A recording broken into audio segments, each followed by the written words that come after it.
So I want to be clear that like I teach ads for lots of different strategies, whether that's traffic or lead generation or direct sales or retargeting. Like I'm across it all. But for my own business, I guess what I teach the most being at This Is Carinda, what I do now, is actually funnel filling ads. And so the kind of signature strategy that I like to teach is running ads to a low ticket digital product. That way we have not just self-liquidation of ads immediately, but an actual like passive profit stream in a business.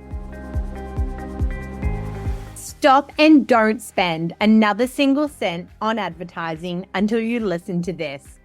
I'm Marianne Amies. This is Ready, Set, Paid Ads, digital marketing for paid ad success. Let's go.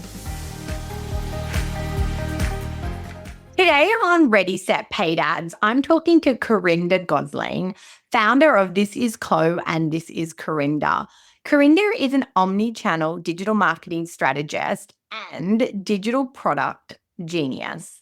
I came across Carinda at a conference where she presented on the power of digital products and also powering them with paid ads. And I was totally in awe of the analogies she gave that really broke down as business owners how we need to go about solving our clients' problems and how low ticket offers can actually be the gateway into a much longer customer lifecycle value. In this chat today, we talk about paid ads, and Carinda has amazing insights into how to use paid ads to fuel a low ticket offer, but also how to approach paid ads both from a mindset and a tactical perspective. We talk about testing, we talk about creatives, and I think you'll get so much out of this episode, no matter what level of business that you're at, and really walk away motivated not only to step back into paid ads, but also to consider how your offers can best serve your target market. Welcome back to another episode of Ready, Set, Paid Ads. I am so excited to be joined today by Carinda from This Is Co. Hi, Carinda.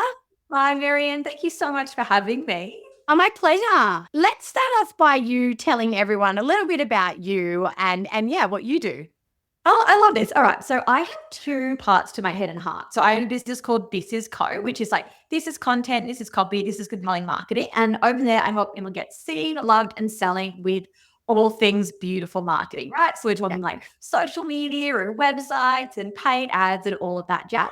And then over at This Is Carinda, I have a little passion project where I teach people essentially how I deliver my knowledge over at This Is Co and the systems and structures and strategies and offer types that I put in there to be able to create like a business that just sets my soul on fire. So on one side, I'm like a small biz marketing sidekick, and on the other, I'm kind of like a digital biz bestie, helping people build their dream businesses as well. I love that. I think that's such a best of both worlds scenario as well. And I really love that, like, when I'm teaching over at This Is Carinda or mentoring over at This Is Carinda, I'm living it live at This Is Co, which there's nothing wrong with coaches who are no longer in their industry who have turned it to mentors. But I really love when someone's like, oh, my digital products are doing so well at the moment. I'm like, mine too. Like, and this is why I think that is. And well, we can do, I'm going to test it in my business this week also. So yeah, I really love that. And I think it's so complimentary. And look, you're so gracious to say that there's nothing wrong with people that are teaching and not doing. But I do kind of think the truth is, especially in digital, if you're not doing, you lose touch really quickly. Yeah, it does definitely help me keep my finger on the pulse. Like even this week, like when at the time of recording this, it's the US election. And so obviously ads to an international audience are bonkers right now. And I'm like talking to all my students over at This Is like, Carinda, being like, okay, guys, let's turn our ads off, like, and do this and that and manage like this. So yeah, you're right. Like I'm seeing that firsthand. I can see results in my own account and my clients and students' accounts. So yeah, it's definitely that sense of like empathy and understanding, right? Like it's just, I launched a campaign and it maybe doesn't go as well as I hoped it would. And I'm like, I still know that feeling firsthand. So there is something special in teaching and doing. Yeah, I think so. And I like, as I said, definitely in the context of digital, I sort of realized over the last couple of years, I had some people join the team and I was sort of like, oh, why are their concepts a bit off? Or why are their copy a bit outdated? And then I sort of drilled further down and had conversations where they said things like, oh, I don't really use social media in my own time. And I was like, Yeah. Yeah. You're like, what well, have I that's done? kind of an issue. So someone asked me the other day, what makes the perfect person to join your team? And I said, I don't want to encourage anybody to live poorly, but probably unhealthy screen time. If you don't have unhealthy screen time, you're probably not going to make it in digital marketing. Like, Yeah. it's the doing, the seeing. And I think you said that beautiful phrase, like what sets your soul on fire? And it needs to be that passion for you. Yeah, absolutely. I think that goes across anything we do, right? Like the more we love it, the better we're going to excel at it. And so when people like in business and they had this area of knowledge and expertise and they're not loving the way they're delivering it, I'm like, let's change it. Because like so many people burn their businesses down or get burnt out in their niche. And so often I'm just like, you don't necessarily need to change niches or burn the business down or do this entire like pivot. Absolutely. So, what I would love to ask you today, Carinda, is my favorite question on here, and that is, do you ads? I definitely ads. I ads a lot with passion. I'd love to hear about your experiences with ads, maybe around your approach and how you see them fitting in your kind of ecosystem. Yeah, beautiful. For I think my personal approach to ads. So I want to be clear that like I teach ads for lots of different strategies, whether that's traffic or lead generation or direct sales or retargeting. Like I'm across it all. But for my own business, I guess what I teach the most being at Business Carinda, what I do now is actually funnel filling ads. And so the kind of signature strategy that I like to teach is running ads to a low ticket digital product. That way we have not just self-liquidation of ads immediately, but an actual like passive profit stream in a business.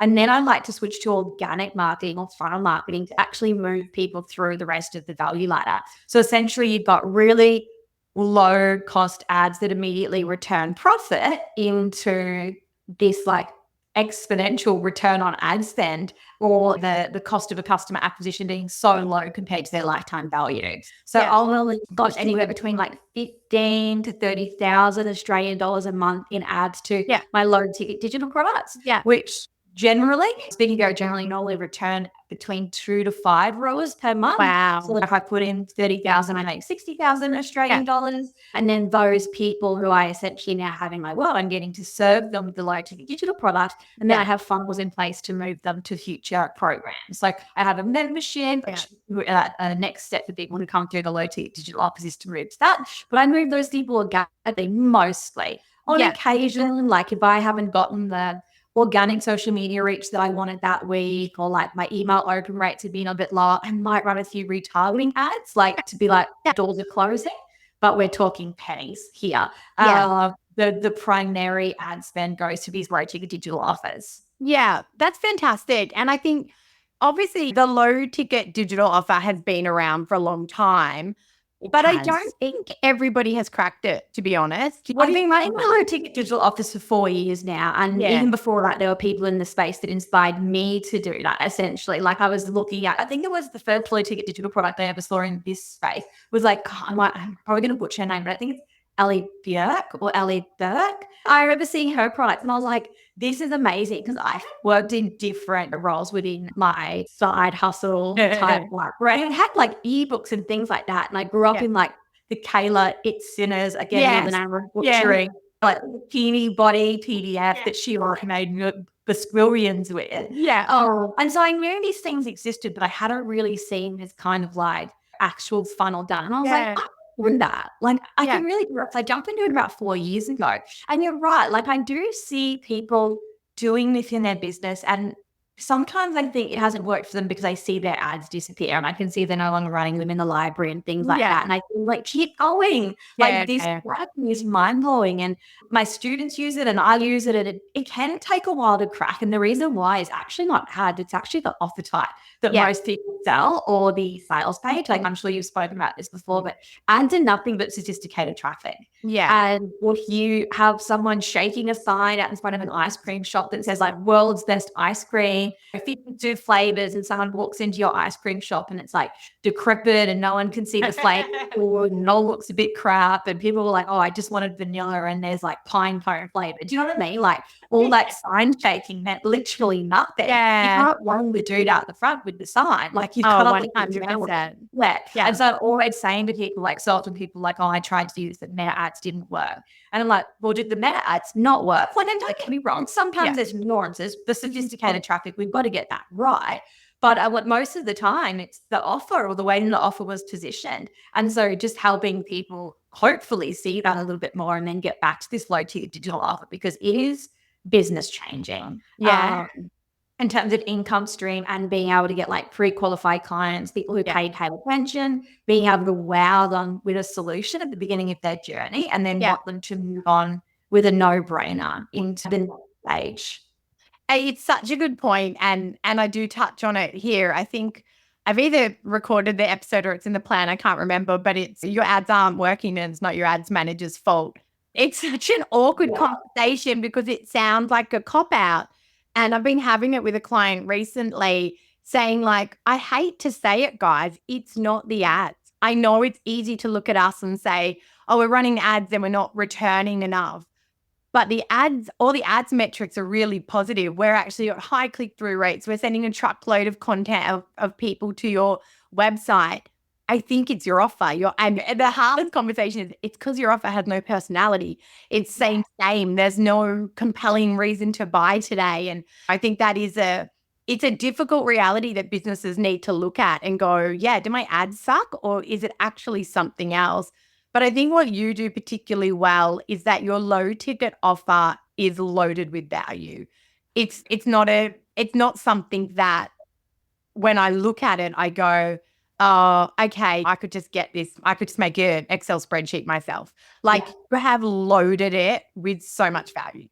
Yeah, it has to be a no-brainer, yes, for the price point. Yeah. And you can still run low-ticket ads, even if you don't want to create, like my products are free gigantic, but if you don't want to create something like that, and I do like the pricing, I guess, like sliders. And so like the more value, the more variety of stuff that you've got in there, the more drives to like health, wealth, relationship, like high reward. I've got a bit of a pricing matrix that goes on. And if it's not ticking those boxes, that's okay. We just price it lower. Like it might be a $17 product. And sure, you might not make a 2 to 5 times roll or something. Yeah. You might make a 1.5. Maybe 1.3, doesn't matter. You're still getting those leads in and it's self-liquidating with a little bit of profit. But at the end of the day, I think one of the reasons as well why my offers do so well is the like problem awareness and solution awareness angle that I always make sure I take as well. Because a product can also be packed with value, but it no one won't sell if it's the wrong point in that customer's journey. And I love a good analogy, right? So we've got the ice cream shaking dude, but then we'll put it off with a glass of water. And I always say to people in our business, like, we know the cures in dehydration. Like, we know so much. We know, like, the molecular makeup of the body. Like, stay with me. Like, imagine you're in this deal. Everything. Like, how to blood test, you know how to do this, the oranges of this, everything. And some poor dude is just sitting there being like, oh, my mouth's really dry and I've got a headache and, like, my throat's sore and, like, I've got this craving for water. And so often we're, like, screaming down people's throats, like, I have the cure for dehydration. And like, they don't even realize yet they're dehydrated. Yeah. But we have to get in our client's shoes and meet them where they are. And sure, you ask any nutritionist or dietitian that's like, what do you do if someone's dehydrated? And give them a glass of water. And then we'll talk to them about dehydration in the future, put protocols in place or diet or health or lifestyle change, whatever that is.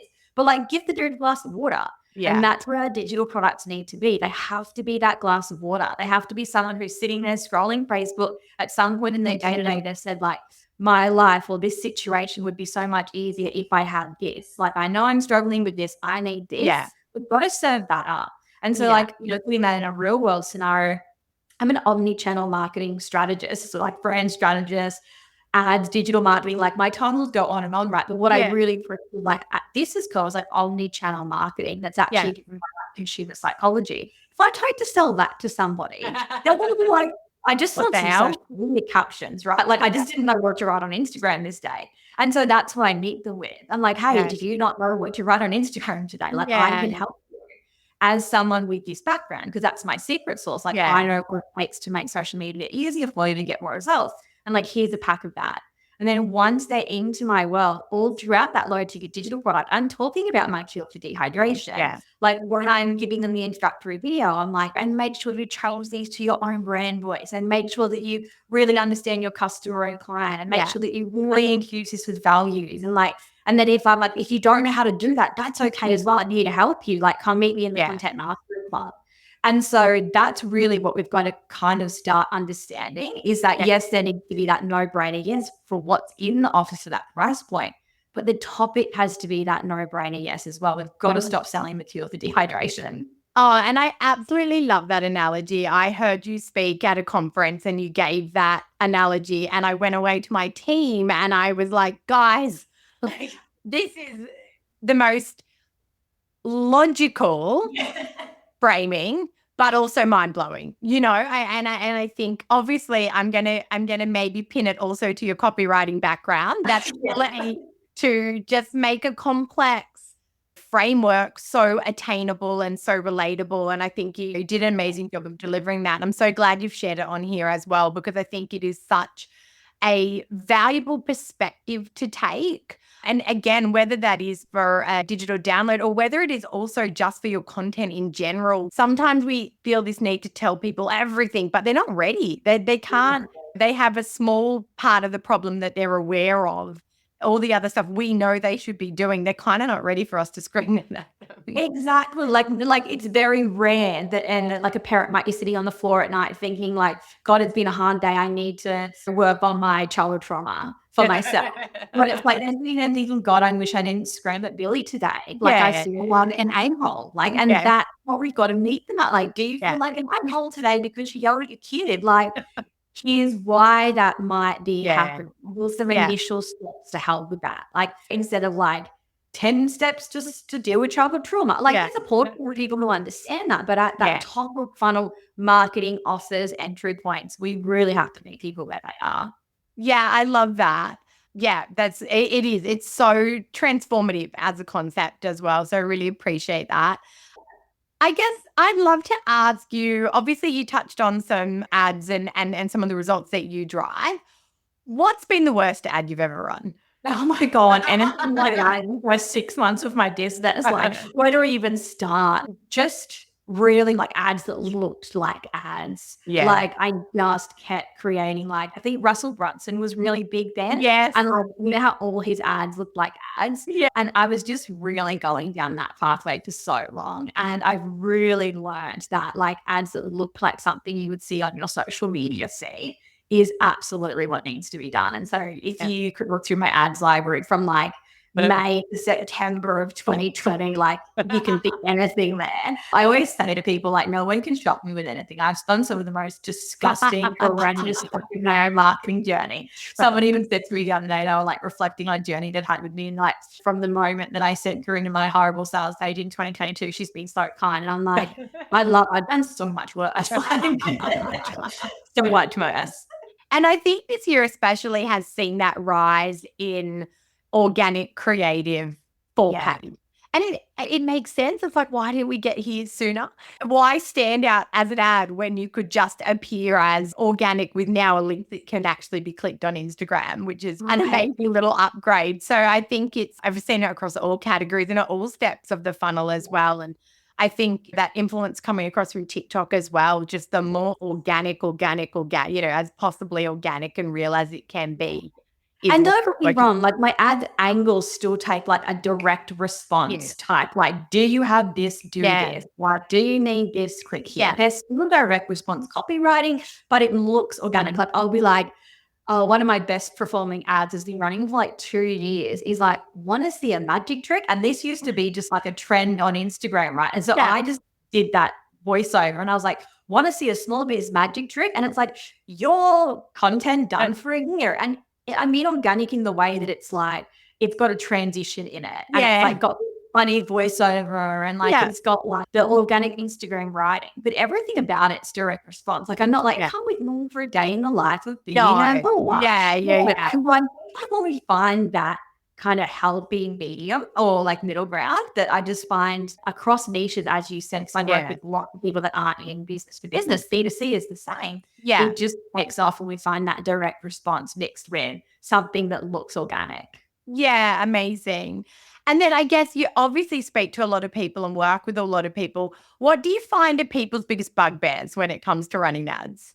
I think the amount of changes that goes on in Meta at the moment and just like the variation. So pushing everybody towards like Advantage Plus or Yeah. Shopping Plus, but like not taking into consideration. And I know that some accounts have this at the moment at the time of like recording this and some don't, but like gender exclusions. Yeah. And so like still having to use original audiences if you just want to set a hard gender, because obviously Advantage Plus and shopping campaigns in most accounts gender's just suggestion. So there are like definitely those elements that I think most people I work with find a little bit frustrating. And then potentially just, I guess, some levels of like instability in the platform every now and again. Although I personally do think the platform is like way more stable now than it was like when we went through all those iOS changes. Oh, I think yeah. people just come in leaps and bounds. But I think people are like, oh, I had a day with like without a sale, essentially, when they're on all like, so I'm like, that's okay. You might have like 10 tomorrow. Like we need to look at things over the course of a week. So I think that that's probably just something that people, when they're starting out on ads, could be like really jarred by, but that's just a learning experience. Yeah. And it's interesting that Performance Max or Advantage Plus, I'm thinking of Google, and Advantage Plus had the ability to help a lot, but it's almost like going back to boosting on Instagram where they've dumbed it down. They've taken so much away from you that you're back to kind of the blinkers are on, you're not making decisions and you're trusting in the platform. And I sort of say to people, actually learn to say no to all the Advantage Plus and do it yourself. Get that working and then test some Advantage Plus to see if that AI learning can scale a little bit harder and run that maybe against something where you've made your own decisions. The only time I encourage people to go to Advantage Plus in my world is like, I call it supersetting, but essentially like once they've done their creative copy, landing page testing in an original audience environment and have all of that confirm and best creative, best copy to a proven landing page. And then sure, like you've got some runs on the board, for lack of a better term, like your pixel season. Like let's try an Advantage Plus broad audience now. And then if that works for you, maybe let's move to Advantage Plus shopping, depending on what your niche is and things like that. So you're exactly right. Like everyone in my world who works under my methodology starts with switch to original audience. And we do the good old interest targeting. And it's so hard because literally at every turn it's pushing you. And then it's like disincentivizing you. Like if you click this button, you'll get 20% less of it. Like, okay, I'm going to say yes to it anyway. Like it's that is definitely frustrating. And I think right now also all the auto optimizations is choosing to continually try turn on for you that are ugly and stupid. I just put a set of ads on a few days ago, and one of them was like, hey, we're going to include the 15 links that we just found on your website and go on accept this sales page that you'd set up. And I was like, no, you're not, dude. Like, switch that on. Absolutely not. I love when it does that headline. And then I also, when I see it in my feed, it's like I want to reach out to that brand and be like, hey, just a heads up. And then I guess what are and you touched on it a little bit, but what are the best campaigns you've seen through Facebook ads or through Meta ads? Yeah, it's definitely got to be when I've used what's worked in an organic sense. And I still use like content variation. So don't get me wrong. So I'm using plain but bold. I'm using pattern interrupters. I'm using unpolished me and my product. I'm using polished. I'm using polished videos. I'm using like unpolished reels. But I'm always looking at what is working on the platform at that time. Like the things that I'm seeing going viral, like a lot of walking videos. Am I seeing like a lot of like certain type of like design styles? Am I seeing certain types of like when I'm doing plain but bold? Is it like speech bubbles that are working right now? Or is it like starburst? Or is it something completely different, like a faint tweet that's obviously like de-badged for the platform to be able to run commercially? But I'm really looking at those things and then making sure I'm using that in my ads. Yeah, fantastic. So therefore, I'm assuming you do a lot of testing. I do. Actually, not as much as like because I don't know if you do, but I don't like traffic click test my ads or anything like that. Like I'm all about like quality creative. Like I'll sit down and I won't just create 20 created essentially and then throw it for a click test just because I've seen some odd things go with click tests that like actually make people like disqualify what would have been a winning sales intent campaign. So I just go straight to sales objective and I'll test 6 created, 2 copy, 2 headline at any time. And then I'll run around for 3 to 5 days with the sales objective. And then I'll go through and switch off what's not working, add some budget behind what is, but then look at what worked and then create more variations. What was the angle? What was the sales intent? What was the pain point? What was the desire? What was the color? And then I'll keep doing that until I get to what I call superset level, which is where I've got 6 winning creative. Everyone calls it something different, right? 6 winning creative. I'll put that in like a big campaign with big budget behind it. And then I'll just scale that. Using that approach, I have ad campaigns that last for a year or two. Like Fantastic. Yeah. So I've had a campaign, I just switched it off, but it was running since June 2022. And it was consistently returning the most ROAS. And I've just switched it off because I actually retired that product. And so, I really find that I do test quite a bit, but maybe not as much as some people like are. Yeah. And someone that's starting out. Obviously, when you're starting out, you don't know the formulas for your niche yet. So it's a lot more. In that testing phase, do you prefer to spend more budget to get out of testing quicker or less to mitigate risk? I found that learning limited really hasn't been an issue for my account. Like if I'm stuck in learning limited, I really don't. Well, all the accounts I see, because I've overseen a lot of accounts in my time as well. I really haven't found that spending more money to get out of learning limited has any real effect on essentially what is creative copy and file testing. I will just run on average. I'll run 2 audiences in a campaign at about $30 a day for a sales intent. Run that 90 to $120, $150. Aggressive quid in that kind of like testing window. And then I'll get what I need from there and then do another creative test. So I'll spend a couple of $100, but remembering as well, because I'm selling these low ticket offers that are already validated, not even just because I've been doing this for a while, just because that's the method I teach. They normally do start returning at least 1-ish ROAS or even like 0.7, 0.8 ROAS when we're testing. So we're actually not often losing. Which is fantastic. I really do love this model, the low ticket model moving into ads because of that potential liquidation. Much profit. Yeah, and as you said, if you're moving straight into sales and not testing them through traffic as well, you're optimizing against that goal of making money from the outset. Exactly right. Spot on. Fantastic. Carinda, you've added so much value to this conversation. And I think before we wrap up, it'd be great to know anything else that you'd love to tell people about ads. I think probably 2 things. Number one, I'm sure people listening to your podcast don't have this kind of thing going on, but just the demonization of ads that I see across the small business landscape in some pockets, just don't let that get in your head. You go run your own business your own way. And there's absolutely no harm in running ads to accounts or any reputation or any kind of that dialogue that goes on. And I see the CEO move, I've sat on the C-suite. So I was a chief communications officer for multi-million dollar company. And at no stage is it we're thinking we need to look at our P&L, we need more traffic, we need more leads, we should use paid advertising. No one's going, I don't know, guys. You said you're not a real coach if you use ads or whatever. That just doesn't happen. And I think we need to adopt more of that understanding that businesses need to get seen, not in selling, and we'll have traffic strategies. And whether that's paid influencer marketing or Google ads or Facebook ads, just do what you need to do to get seen, loved, and selling in the smartest way. And I need just perseverance.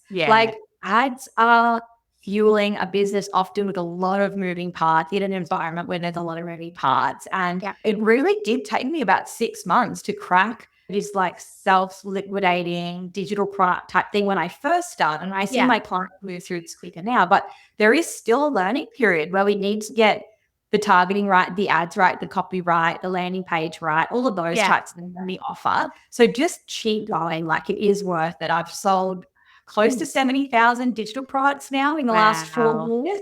And there was a time there where I was selling 10 a week and I was thinking, I just don't know, if I'm going to crack this. And I did. And I see my students do it all the time. So just keep going.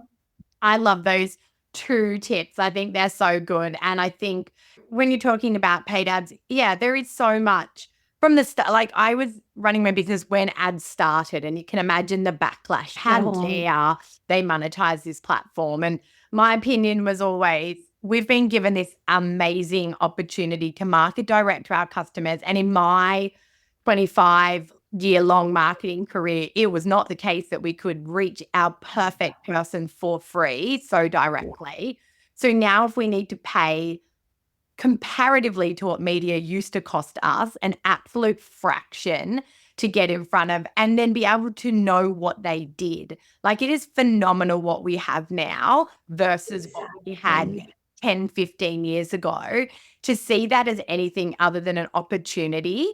Sure, someone's making money off it, but they need to make a stable platform. They need to fund this platform for it to work and not dissolve. So I'm the same in regards to that. And then, perseverance is such a good point, because there's no quick path to success. And looking at someone and going, they're making all these amazing results. Oh, if I start and it's not that good, your day one is your day one. They had a day one, and they might be at day 100 or day 1,000 now. So they're somewhere different in that journey, and having that perseverance. And I guess it's, if you believe in what you're doing enough, if you've done the research, if you've done the testing and there is a need, it is really persevering to get it in front of the right people to get that result. Absolutely. There's only insights or outcomes, right? And like so often when we're going through that stage of those initial ad campaigns and funnel tests, like we're getting insights that are going to lead us to our success. And we've got to stop looking at like campaigns that in inverted commas didn't work and instead just as like signals pointing us to what will work in the future.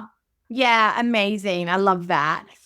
Where can people connect with you? And what's the best? I'm even thinking, what's a great product that they should go seek out to get started? Well, if you're in the first few years of business and you need to master marketing as a whole, so we're talking like you're struggling with Instagram organic or your brand or your messaging or like just your website, come and hang out with me at This Is Co. That is absolutely what we do over there. And any of the digital products over there are going to be like perfect for you depending on what you're struggling with. There's like emails and social media and launch kits and all of that type of stuff.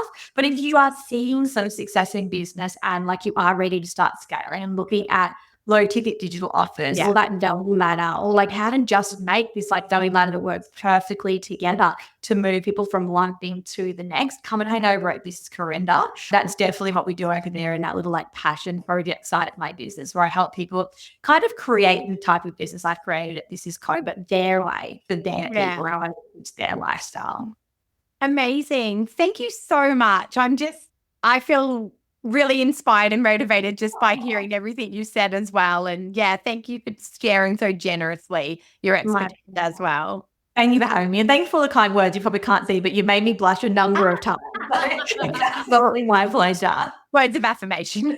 Thank you a lot of that. No, thank you so much. And thank you to everyone who listened today. And I look forward to talking to you again soon.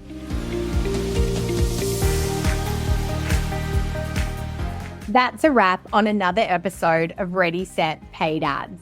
If you're looking for done-for-you services, training to upskill you in ads management, or free and paid resources to help you plan and execute better ads, head to wiseupmarketing.com.au.